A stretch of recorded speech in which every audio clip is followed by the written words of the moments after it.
संपर्क से सूता होता है जहाँ मो जीवन को जोड़ी था केतेबेले प्रेम तो केतेबेले विवाद किंतु यही सूता से पर्यंत मजबूत रही था जे पर्यंत आम यह संभाल रखी था। कौन आपण निज रिलेशनशिप को बेटर और स्थायी बनवाई चाहते तो चलतु आज भिडियो मु आपन को 7टी खास कथा कहवाई जाऊँगी जहाँकि आपण संपर्क को आहरी अधिक स्ट्रंग बनईदेव आहरी अधिक मजबूत बनईदेव। So let's start the video. Number 1 communication.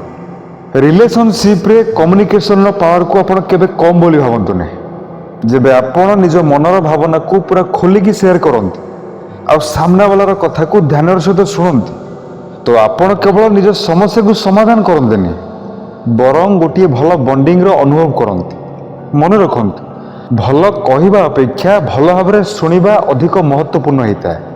आपण निरवच्छिन्न वार्तालाप दिन को अति कम 30 मिनिट समय निज रिलेशनशिप को दिंतु। Number 2 trust. भरोसा। भरोसा संपर्क बुनियाद होता है। जेबे थरे यही भरोसा भांगी जाए तो यह पुणी थे जोड़िया बहुत कष्ट होता है। तेणु आपण परस्पर सचोट रुहतु। जदि आपण कौन भूल करिसेंती तो ताकू स्वीकार करंतु कारण मिछ कहवा द्वारा संपर्क छिन्न हो पारे। आपण छोट छोट कथार भी विश्वास बनईकी रखंतु। जदि कौन प्रॉमिस करूचंती तो ताकू पालन करंतु। Number 3 quality time. आज व्यस्तबहुल जीवन में रिलेशनशिप पे समय बाहर करने बहुत चैलेंजिंग हो पारे किंतु मन रखंतु समय देवा भल पाइबार सबुठारु बड़ उपहार होता है। यह रिलेशनशिप को आहरी अधिक मजबूत बनई था। आपण सप्ताह थरे पछे निज प्रियजन सहित क्वालिटी टाइम स्पेंड करंतु। Number 4 respect. सम्मान। सम्मान सबु संपर्क गहना होता है। जदि आपण सामना वालार भावना और विचार को सम्मान न दियंती तो सही जगार संपर्क कमजोर हो जाए। तेणु जदि केतेबेले मतभेद हुए तो समस्यार समाधान करने चेष्टा करंतु वितर्क किंबा जुक्ति रे जड़ित होंतु ना। Number 5 forgiveness. क्षमा करिवा।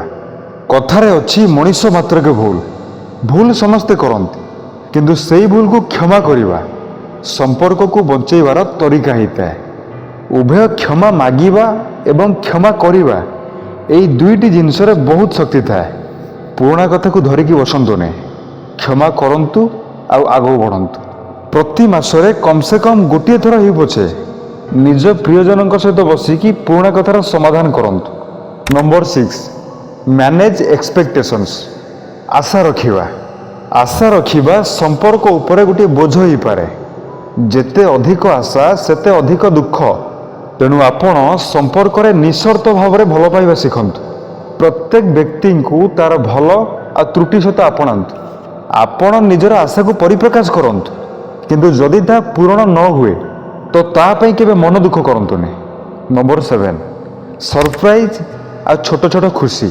संपर्क को सतेज रखिबारे छोट छोट खुशी बहुत बड़ भूमिका नहीं थांती। सरप्राइज देवा प्रशंसा करिबा अबा गोटे साधारण धन्यवाद भी संपर्क को खास बनई था। आपण प्रति मासरे गोटे छोटिया सरप्राइज प्लान करंतु। यह संपर्क को स्ट्रंग बनैबो। संपर्क गोटे उपहार परि होता है जहाँ को साइतिकी रखिबार आवश्यक होता है। टिकिए समय टिकिए भल पाइबा आ टिकिए बुद्धिमता आपण संपर्क को अमर बनईदेव। तो सांग माने आज भिडियो रे आपण संपर्क को स्ट्रंग बनैबार 7टी खास कथा विषय जानिले। Communication, trust, quality time, respect, forgiveness, manage expectations, surprise आ छोट छोट खुशी। जदि आपण कौनसी संपर्क को स्ट्रंग बनवाई चाहूँगी तो ये 7टी कथार खास ध्यान रखंतु। देखिए आपण संपर्क पूरा फेविक्विक अठा परी स्ट्रंग हो। मन रखंतु संपर्क गोटे प्रयास होता है गोटे चेष्टा होता है जहाँकि उभय तरफ रहा उचित। जदि आज भिडियोटी आपण मानक भल लगी था तो यह लाइक करंतु शेयर करंतु और आम चैनल को सब्सक्राइब करंतु। पुणी देखा आ गोटे नुआ वीडियो रे। से पर्यंत मन रखि था। धन्यवाद।